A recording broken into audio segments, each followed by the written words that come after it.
নমস্কার বন্ধুরা, আশা করছি সবাই খুব ভালো আছেন।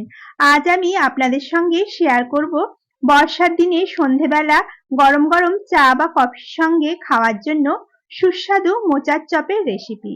মোচার চপ বানানোর জন্য প্রথমেই আমি এখানে মোচা খুব ছোট ছোট করে কেটে নিয়েছি। এখন এই মোচা আমি সেদ্ধ করে নেব। দেখুন, মোচাগুলো আমি 1 চামচ লবণ দিয়ে 5 মিনিট সেদ্ধ করে একটা চুবড়িতে জলটা আমি ভালো করে ছড়িয়ে নিয়েছি। এখন আমি পুর বানিয়ে নেব। তার জন্য একটা কড়াই গরম করে তাতে দিয়ে দিলাম 3 থেকে 4 টেবিল চামচ সর্ষের তেল। তেলটা গরম হলে ফোড়নে আমি দিয়ে দিলাম 1/2 চামচ গোটা জিরে। জিরেটা একটু ভাজা হলে আমি দিয়ে দেব এখানে মিডিয়াম সাইজের দুটো পেঁয়াজ আমি কেটে নিয়েছিলাম ছোট ছোট করে, সেটা আমি দিয়ে দিলাম তেলের মধ্যে। এখন পেঁয়াজটাকে খুব ভালো করে ভেজে নেব।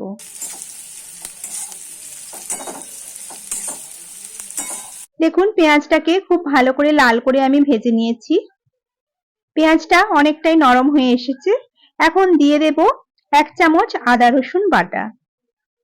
সেটা দিয়েও পেঁয়াজের সঙ্গে খুব ভালো করে আমি আদা রসুনটাকে ভেজে নেব, যতক্ষণ না আদা রসুনের কাঁচা গন্ধটা চলে যাচ্ছে। কিছুক্ষণ ভেজে নেওয়ার পরে আমি দিয়ে দেব 1/2 চামচ স্বাদ মতো লবণ। লবণটা দিয়েও আমি আরো কিছুক্ষণ পেঁয়াজটাকে কষিয়ে নেব। এখন আমি এর মধ্যে দিয়ে দিচ্ছি 1/2 চামচ ধনে গুঁড়ো, 1/2 চামচ জিরে গুঁড়ো, 1/2 চামচ গরম মশলার গুঁড়ো, 1/2 চামচ লাল লঙ্কার গুঁড়ো দিয়ে সমস্ত গুঁড়ো মশলাটাকে পেঁয়াজ আদা রসুনের সঙ্গে খুব ভালো করে আমাদের ভেজে নিতে হবে। এখন আমি দিয়ে দিচ্ছি একটা বড় সাইজের আলু আমি সেদ্ধ করে গ্রেট করে রেখেছিলাম, সেটা এখন আমি মশলার মধ্যে দিয়ে দিলাম। আর দিয়ে দেব সেদ্ধ করে রাখা মোচা। এখানে আমি দেখুন 1 বাটি মোচা আমি সেদ্ধ মোচা নিয়েছি, সেটা আমি এখন এই আলু আর মশলার উপরে দিয়ে দিলাম।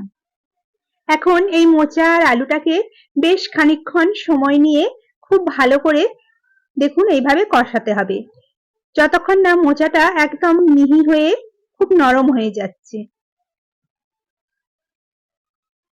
10 থেকে 15 মিনিট সময় নিয়ে খুব ভালো করে কষে নেওয়ার পরে দেখুন মোচাটা খুব নরম হয়ে গেছে এবং পুরটাও আমাদের মোটামুটি রেডি হয়ে এসেছে।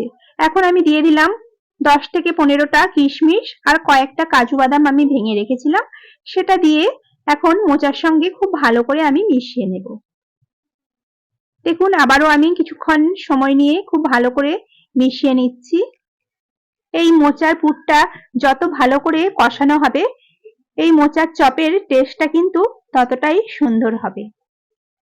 এখন আমি সবশেষে দিয়ে দেব 1 চামচ স্বাদ মতো চিনি।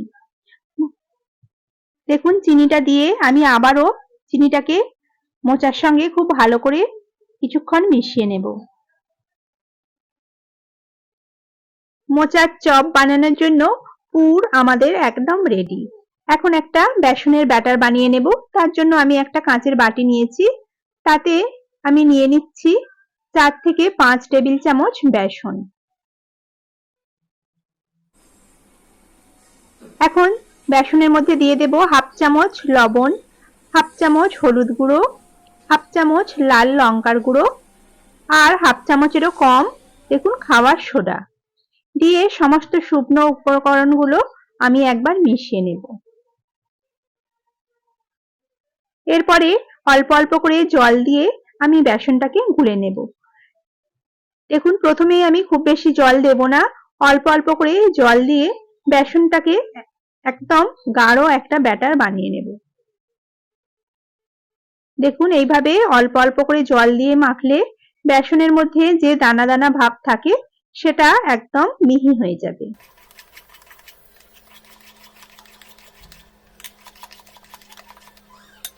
দেখুন, এইভাবে অল্প অল্প করে জল দিয়ে আমি বেসনটাকে একটা গাঢ় পেস্ট বানিয়ে নিলাম। এইভাবে ব্যাটারটা খুব স্মুথ ভাবে দেখুন এইভাবে কত সুন্দর গুলেছে।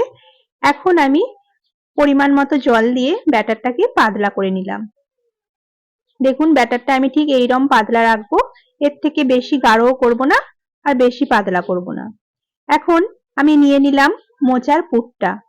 পুর থেকে অল্প অল্প করে এইভাবে দেখুন মোচা নিয়ে আমি হাতের মধ্যে এইভাবে প্রথমে গোল বলের মতো করে নেব, তারপরে এইভাবে চ্যাপ্টা করে শেপ দিয়ে নেব। দেখুন চপের আকারে আমি পুরগুলোকে সমস্ত গড়ে নিচ্ছি।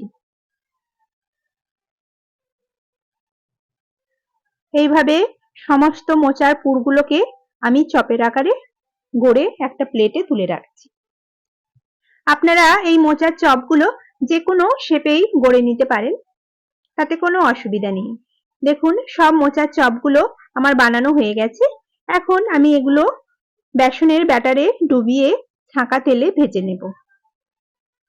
দেখুন এইভাবে আমি ব্যাটারে ডুবিয়ে তেলে আমি চপগুলোকে ভেজে নিচ্ছি।